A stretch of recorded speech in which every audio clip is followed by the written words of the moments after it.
I'm going to talk to you guys a little bit today about how I see communications playing a part in how modern businesses work, especially in the digital age and beyond. So quickly, to introduce myself, I'm Daniel Yin. I head up product management and innovation for RingCentral in Europe. And let me introduce RingCentral, I guess, as well. So here's a bunch of semi-interesting numbers.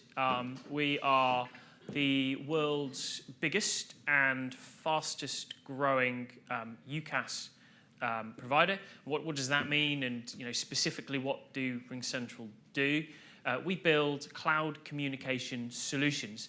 So that's everything from telephony and PBXs through to video conferencing, audio conferencing, collaboration platforms, through to digital engagement and contact centers. And we pull all of those functions, all of those kind of rich communication functionality into a single platform for businesses. And we're also the fastest growing pure UCaaS provider. So we've got some pretty good growth momentum in the industry today, and some pretty good accolades as well. So this is the Gartner Magic Quadrant from last year. A new one comes out hopefully in a couple of months, but you can see RingCentral, we're placed furthest to the right, furthest to the top in the leaders segment. So pretty good validation from the industry that we are very good at what we do. So hopefully that'll convince some of you guys as well. And who do we cater to? Well, I think hopefully anyone who wants communication solutions. But very, very interestingly, and perhaps unlike some competition, we're extremely happy to work with businesses of any size, through from single home offices, and I'm guessing none of you here are single home office people, but through to multinational enterprises of 40, 50,000 users plus. So very scalable solutions as well. So what are we going to talk about today? So I wanted to give, and by the way, guys, this is a pretty small and intimate audience. If you've got questions, thoughts, please shout out. Extremely happy to receive questions throughout as well as at the end. But I wanted to share with you kind of some views on how communications changed and how it needs to adapt to keep up with modern workforces, modern ways of working. And I think the people in this room very much have driven very big changes in the way people work, and communication solutions, if they haven't already for your businesses, because I know that we have some of our customers in the room, but for those of you who haven't, those solutions do need to keep up with the way your businesses work. So let's start with a quick kind of spot the difference. So these are kind of just semi-funny images of offices from 40, 50 years ago. But there's a lot different in the way people work then compared to now. So there's some really obvious ones. So look, these guys, they're analog. They're doing all their work on pen and paper. They're all in one room. They're wearing suits and brogues.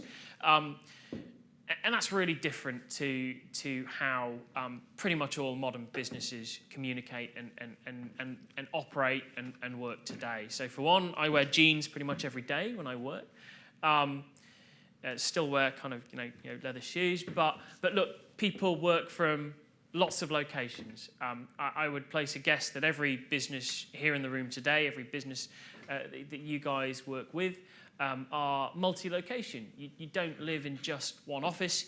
You probably upsettingly, work from home a reasonable amount as well. And the sort of numbers and types of media you work across are vastly more numerous than they used to be. It's not just pen and paper. You've got computers, you've got video, screen share. And all in all, right, and maybe I'm labouring the point, but it's an extremely different working environment.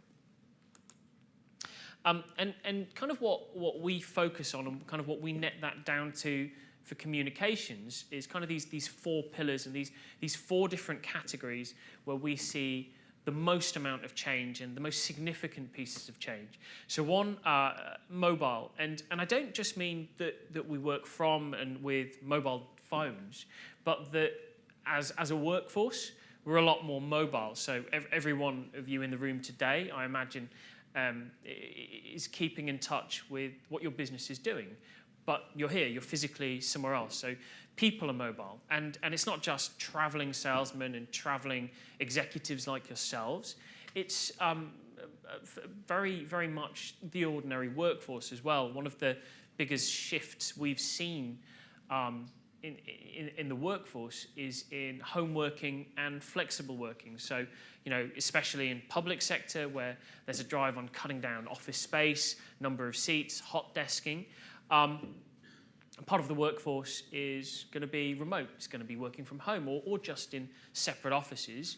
And when you're physically spread out like that, you need a communication solution that enables those modes of working. So, you can't, for instance, put someone working from home, and enforce that policy without giving them, a full set of tools to stay in touch with colleagues. And by the way, that doesn't mean just giving them a mobile phone, right? There's a lot more to communications than that. Two is global. And while businesses have always been global to some extent, we're seeing more and more businesses have global outreach and multiple offices be an absolutely core part of their strategy, whether that means expanding into new markets or whether it means outsourcing things like development resource or contact center agents. Global has become a big part of most or many companies' strategies. And that in itself brings, we found, a lot of communication challenges. Thirdly, multimodal. So what we very much found, and I'm sure you all have experiences from your personal lives, but you don't just use a single device anymore. You can't just bring your black binder to track all of your working life. You have, I imagine, a myriad of devices. Maybe you've got a personal Mac or a PC at home. You've got a work computer. You've almost certainly got a personal smartphone. And some of you might even be running a second smartphone, a work device. And, you might log on from a console anywhere in the world, on the open internet, and want to use your own business services.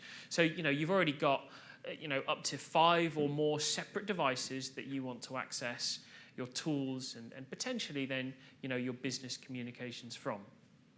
And lastly, always on and social.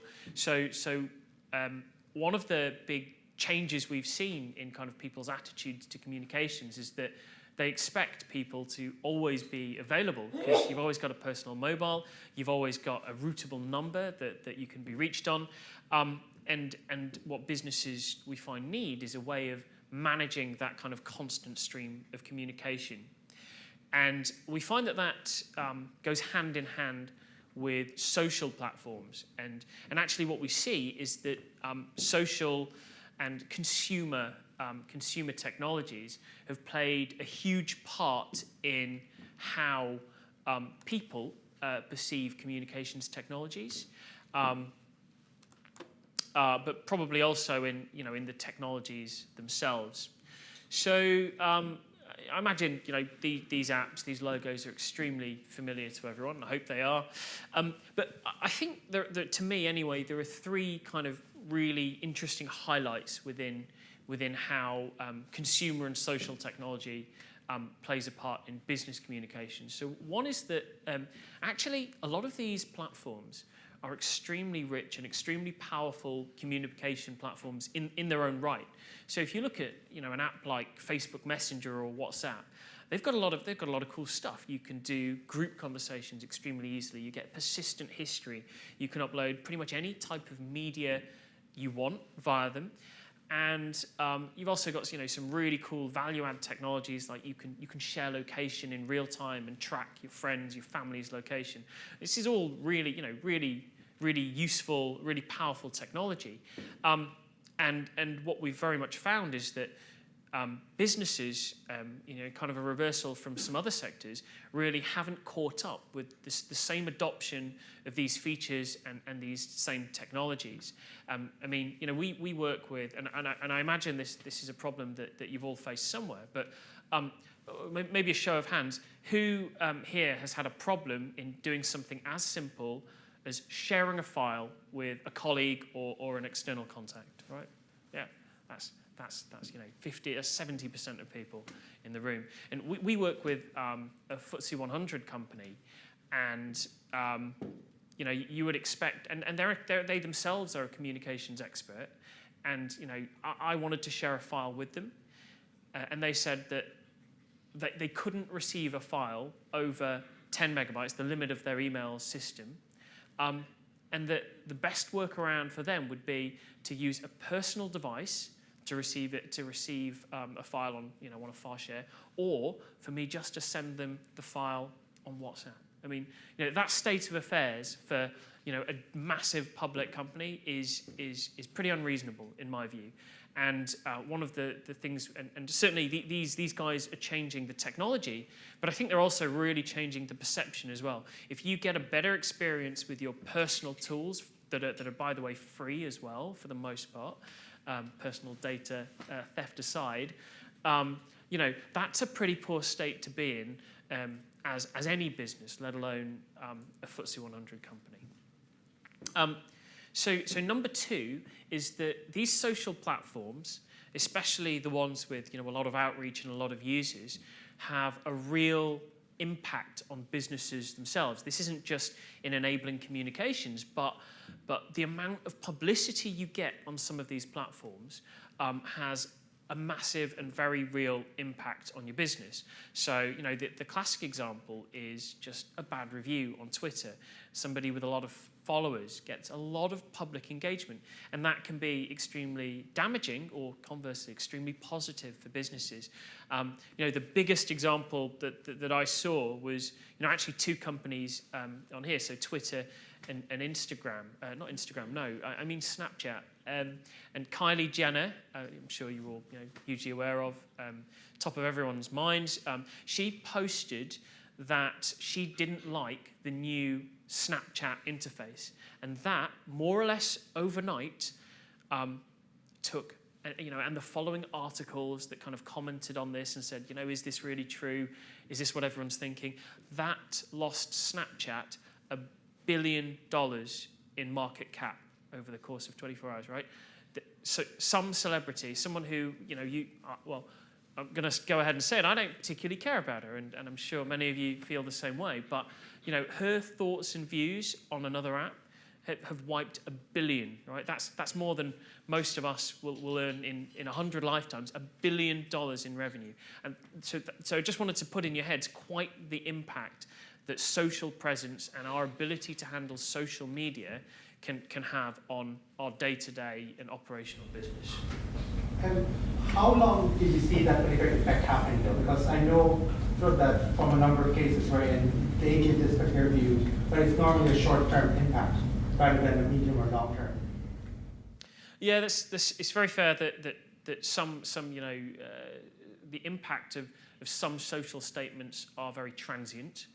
And stuff goes in waves of sentiment, so that's very true. But I think there are also a lot of cases where, rather than be a facilitator of trends, what these platforms are doing are bringing previously unheard of scenarios and situations to people's attention. So, a better case of that might be, American and airlines. They've had a whole spate of negative press about how their staff have mishandled passengers, stuff like that.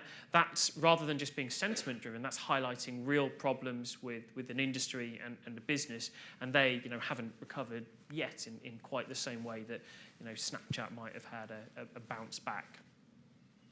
But it's a very fair point. I'd argue as well that it is important to address even transient issues like that. Though. My kind of third observation on this set of apps and this set of different social and communication channels is that there's a lot of them, and there's a lot of crossover in functionality there as well. So, personally, I find that Facebook Messenger and WhatsApp have extremely similar use cases and more or less the same set of features. And it's just been a set of coincidence that I end up using Facebook Messenger to talk to friends and WhatsApp to talk to family. There's no good reason for that, but it's just how those social circles have ended up. But what I definitely find is it's a massive chore to manage multiple different apps and multiple different conversation streams. And that's very much what we've found is a problematic scenario in business communication too. So switching to the business world, business communication world, this is kind of just some output of talking to knowledge workers, so professional workers, mostly who work on computers, mainly desk-based types of jobs. And what we found, actually, these numbers kind of baffle me a little. I mean, these sound pretty extreme. Not the ones on the left. Having 4 communications apps, that's, I imagine, pretty familiar to a lot of people. But it's this challenge in switching applications and the effect it has on productivity that really surprised me. Switching. I mean, no doubt that switching between apps costs you time, but apparently adding all of that up over the course of a year adds up to something like 32 days of man days, person days of work time, right? That's approximately a 1/7 and 1/8 of a working year, purely apparently wasted switching between applications. That's a staggering statistic to me. Whether it's completely accurate or not, I'm not sure, but the fact that a study can even give you that number to me says quite how potentially damaging the setup is of communication apps in businesses today. And what about other types of workers? So to me, the other crucial kind of productivity-based worker is based in the contact center. And we found very similar statistics in contact centers. Huge number of agents find that switching back and forth between apps to get the right information to talk to customers, resulted in an hour a day of these kinds of productivity loss.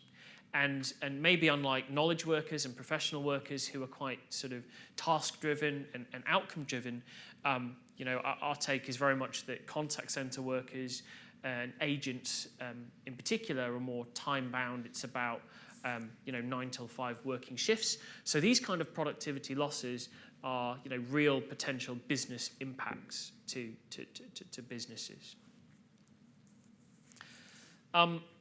So maybe summarizing some of those problems. So we've got a challenge in the way businesses work. Completely multimodal, mobile and global companies that potentially don't have communications platforms that are able to meet those kind of new shape of working needs.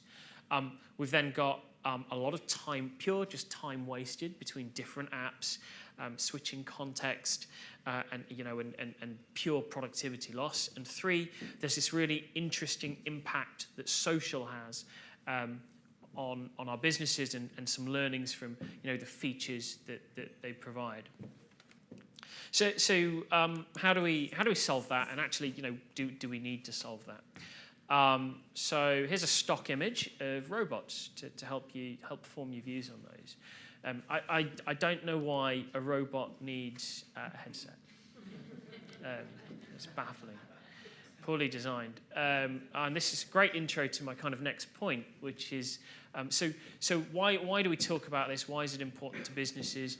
And why can't we just solve communications issues? Because communications kind of is very natural to everyone. It's how we interact with all of the people, even when we're remote.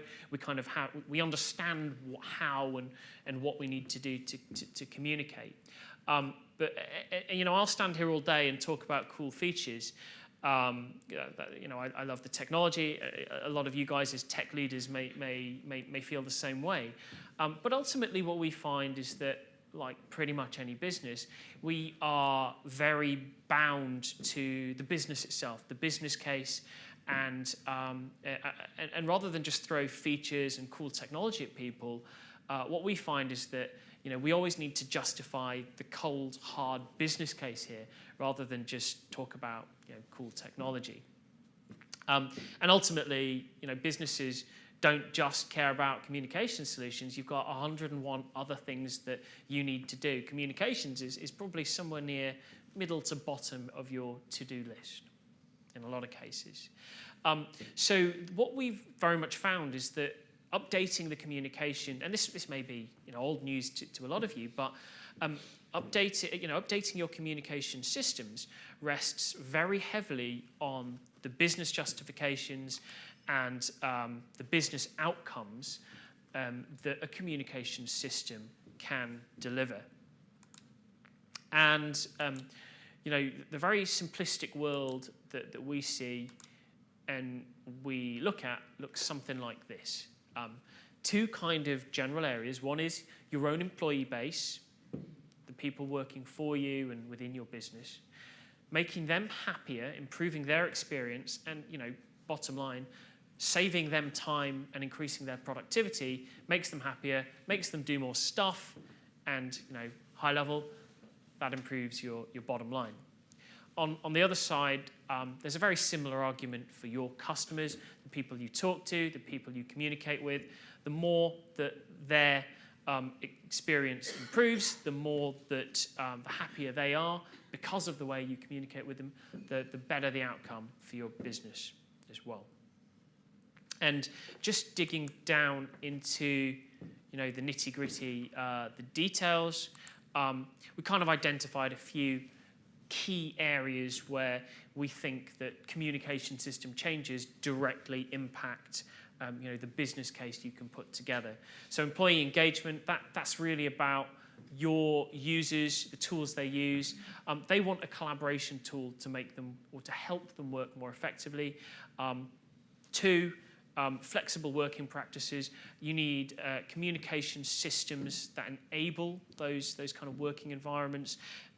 Those flexible working hours, who actually cares if your knowledge workers are doing 10 till 6 instead of 9 till 5, making them happier and giving them the tools to do that by working remotely, to be able to talk to anyone, video call anyone, share files remotely. That makes them happier and leads to lower churn of your base. And boosts is spelt wrong there, but productivity boosts due to a better experience, integrated tools. Let me move on. I think I'm running a bit slow on time. So the net of all of this is that we see the world working a lot better if businesses are using just one communication tool. And spoiler alert, I believe that RingCentral is probably the best tool out there. But as a general takeaway, fewer communication systems are better for your company. Just one, perhaps the best, as long as it meets all of your business's needs. This is the way RingCentral see that world. So we've talked very much about the customer engagement world, tools that reach out to end customers, contact centers, and digital engagement, but then also employee engagement, the tools you use to collaborate and communicate within your own business. And we actually see them very much colliding. One of the ways we see that is that the kind of media and content that you typically want to share internally, files, voicemails often, and asynchronous messaging. Well, actually, in a lot of cases, that's the sort of communication you want to have with your customers. Really at a really simplistic level, when I communicate with a colleague, and then switch to communicating with a potential customer, the modes in which I communicate don't change. I'm going to talk to them and I'm going to share content with them. And in an ideal world, if you're empowering your business, the same technology base should be leveraged to both so that you've got the same features, rich functionality across all of those experiences. And this is kind of how we break down that world. We kind of see these as the key things that exist within an engagement side, as well as the customer engagement side, as well as the employee engagement side.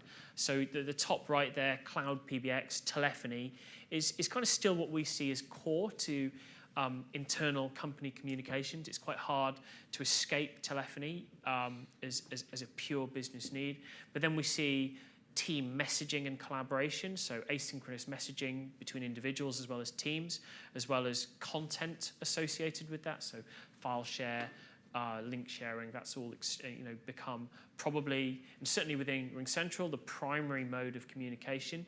But then also some very powerful real-time tools, so video and screen share and real-time content share.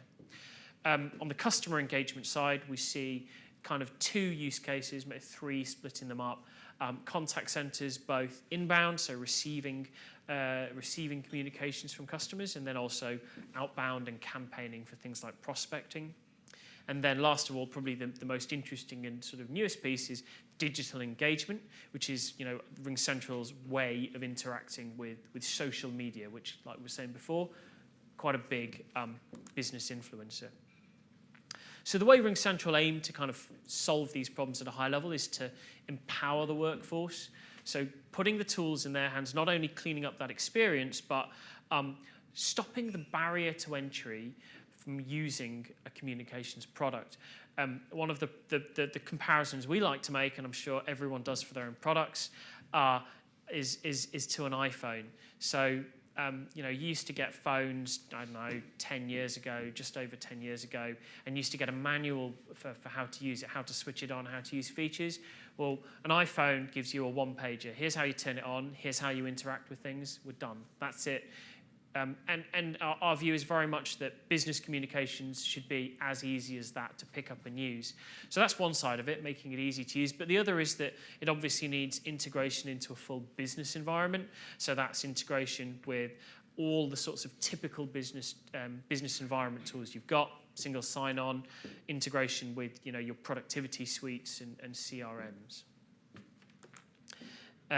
And just very quickly, a view of how we see that experience looking for actual end users, people who are consumers of the actual communication solutions. Well, we aim to deliver just one interface for all your users. So you can kind of see there in some of the images that you've got all your communications in a single stream. So not just your chats and your messages, but also you've got telephony powered from that same interface. You can uplift that to a phone call and then to a video call. And the idea of that being to replace having a phone, maybe WebEx, maybe Slack, 4 or 5 different applications on your desktop, all fundamentally just empowering your communications. You should all be running it through one interface. Cleaner, simpler, easier to use.